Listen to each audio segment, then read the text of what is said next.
오늘은 여호수아 말씀을 함께 살펴봅니다. 여호수아 말씀을 살펴보기 앞서 먼저 구약 성경 전체의 구성을 다시 한번 복습해 보겠습니다.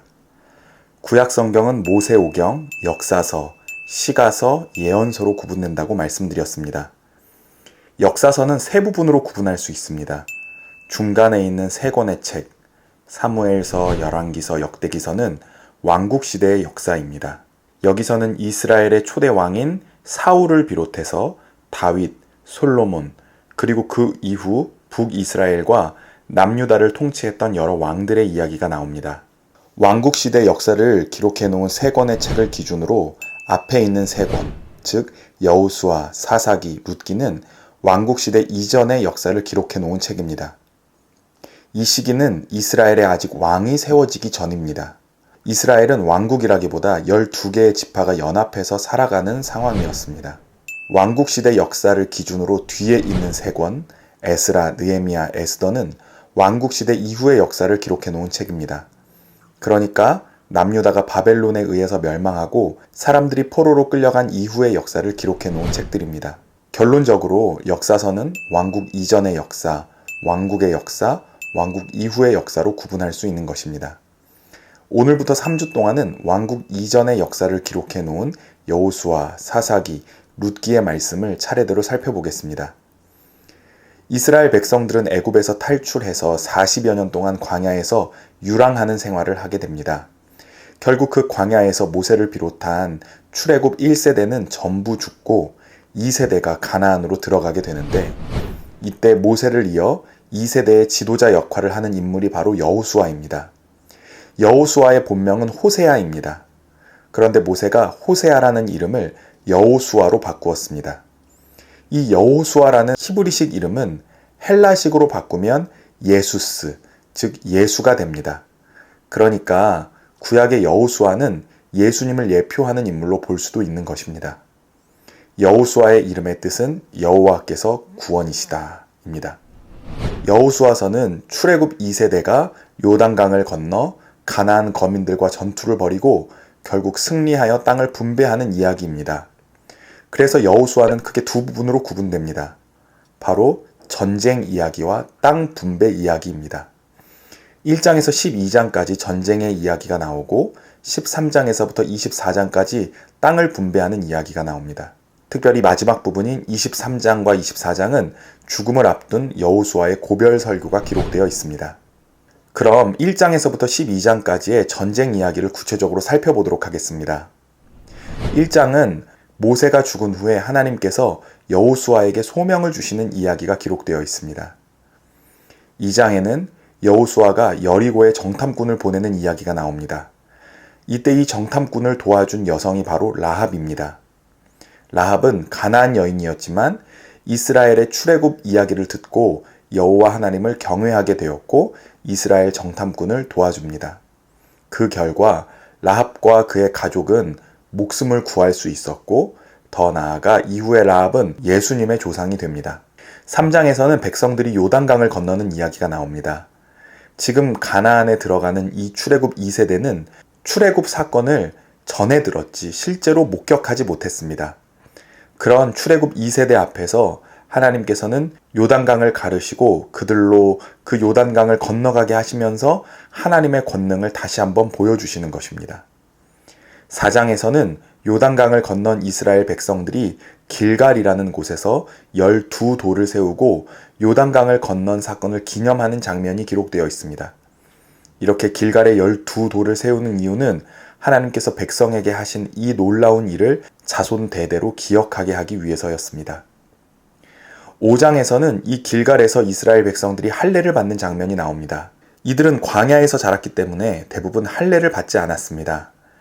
그런데 이제 가나안으로 들어가기 직전에 할례를 행하면서 하나님과의 언약을 다시 한번 확인하고 있는 것입니다. 이 5장에는 할례 외에도 흥미로운 두 가지 사건이 나오는데, 바로 그들이 거기서 유월절을 지키고 그 땅의 소산물, 다시 말해 그 땅의 농산물을 먹게 되는데, 그들이 농산물을 먹는 그 순간부터 만나가 그쳤다는 것입니다. 이제 하나님께서는 더 이상 하늘에서 만나를 내려 그들을 먹이시는 것이 아니라 땅의 소산, 농산물로 그들을 먹이십니다. 또 흥미로운 이야기는 여호와의 군대 장관 이야기입니다. 여호수아와 백성들이 여리고에 가까이 갔을 때 한 사람이 그곳에 칼을 들고 서 있는 것을 보게 되는데, 그는 자기 자신을 여호와의 군대 장관이라고 소개하며 여호수아에게 내가 선 곳은 거룩한 곳이니 발에서 신을 벗으라고 명령합니다. 이 이야기는 앞으로 일어날 이 모든 전쟁이 이스라엘의 전쟁이 아니라 여호와의 전쟁이라는 사실을 다시 한번 확인시켜 주는 것입니다. 6장에서는 그 유명한 여리고 전투 이야기가 나옵니다. 그토록 견고해 보이던 가나안의 첫성 여리고성을 백성들은 너무나 쉽게 무너뜨리고 승리를 얻습니다. 백성들이 어떻게 여리고성을 무너뜨렸는지는 직접 성경을 읽어보며 확인해 보시기 바랍니다. 7장과 8장에서는 가나안의 두 번째 성인 아이성과 벌이는 전투 이야기가 나옵니다. 아이성은 여리고성에 비해서 훨씬 약해 보였습니다. 하지만 이스라엘 백성들은 그 아이성 전투에서 뼈아픈 패배를 경험합니다. 패배를 경험한 이유는 두 가지인데, 첫 번째는 아간이라는 사람의 범죄 때문이었고, 두 번째는 백성들이 전투에 나가기 전에 하나님의 음성을 듣지 않았던 것입니다. 이 이야기를 통해서 우리는 다시 한번 이 전쟁이 하나님께 속한 전쟁이라는 사실을 깨닫게 됩니다. 9장에서는 기브온 주민들에 대한 이야기가 나옵니다. 기브온 주민들은 변장을 하고 여호수아 앞에 나타나 자신들을 먼 나라에서 온 사람들이라고 소개합니다. 그러면서 여호수아에게 화친의 조약을 맺자고 제안합니다. 그렇게 조약을 맺고 얼마 지나지 않아서 이들이 먼 나라에서 온 사람들이 아니라 가나안에 살고 있던 사람들이라는 사실이 밝혀집니다. 하지만 이미 맺어진 조약은 깰 수 없었고, 결국 기브온 주민들은 이스라엘 백성 중에 거하면서 여호와의 제단을 위해 나무를 패며 물을 깃는 자들이 됩니다. 10장에서부터 12장까지는 가나안에 살고 있는 아모리 5 왕들과 북방에 있는 왕들을 정벌하는 이야기가 기록되어 있습니다. 특별히 12장을 보면 모세가 싸워 이긴 왕과 여호수아가 이긴 왕의 명단이 나오는데, 모세가 싸워 이긴 왕이 시혼과 옥 2명인데 비해 여호수아가 이긴 왕은 무려 31명이라고 기록되어 있습니다. 그만큼 여호수아가 성취한 승리가 매우 크다는 것을 확인할 수 있습니다. 13장부터는 본격적으로 땅을 분배하는 이야기입니다. 여기서부터 많은 지명이 나오는데 이 많은 지명을 전부 이해할 필요는 없습니다. 핵심만 간단하게 말씀드리자면, 요단강을 기준으로 해서 요단강 동쪽에는 르우벤, 므낫세, 갓 지파가 땅을 받고, 서쪽에는 레위 지파를 제외한 나머지 8지파가 땅을 받게 됩니다.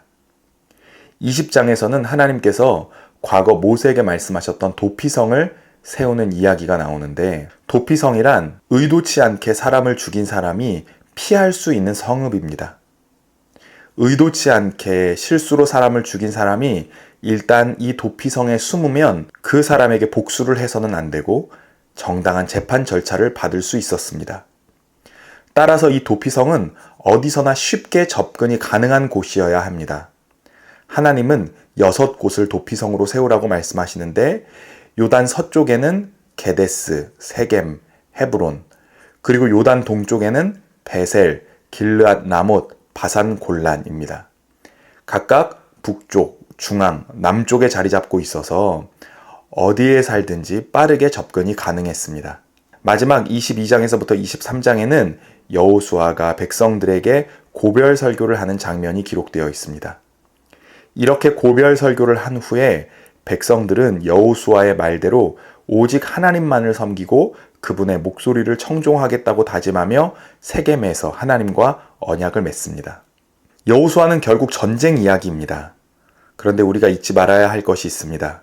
그것은 하나님께서 여호수아를 부르시면서 여호수아에게 하셨던 말씀입니다. 오직 강하고 담대하여 나의 종 모세가 너에게 명령한 그 율법을 다 지켜 행하고 우로나 좌우로나 치우치지 말라. 그리하면 어디로 가든지 형통하리니 이 율법책을 내 입에서 떠나지 말게 하며 주야로 그것을 묵상하여 그 안에 기록된 대로 다 지켜 행하라. 그리하면 내 길이 평탄하게 될 것이며 내가 형통하리라. 가나안과 전쟁을 앞둔 여호수아에게 하나님께서 명령하시는 것은 마음을 잘 지키고 하나님의 말씀을 지켜 행하라는 것입니다. 그것이 바로 승리의 비결입니다. 실제로 여호수아가 하나님을 경외하고 그 말씀에 청종했을 때 전쟁에서 승리합니다. 하지만 방심하여 하나님의 음성에 귀를 기울이지 않으면 여지없이 패배하거나 적에게 속임을 당하게 됩니다. 이것을 통해 우리가 알 수 있는 것은 진짜 영적 전쟁은 우리 마음 안에서 일어난다는 것입니다. 우리의 마음이 바로 영적 전쟁터입니다. 우리는 하나님의 말씀으로 우리의 마음을 잘 지켜나가야 합니다. 오늘도 이렇게 짧게나마 여호수아 말씀을 함께 살펴보았습니다. 이번 주에도 여호수아 말씀을 한번 잘 통독해 보시기 바랍니다. 다음 주에는 함께 사사기의 말씀을 살펴보도록 하겠습니다. 오늘도 시청해 주셔서 감사합니다.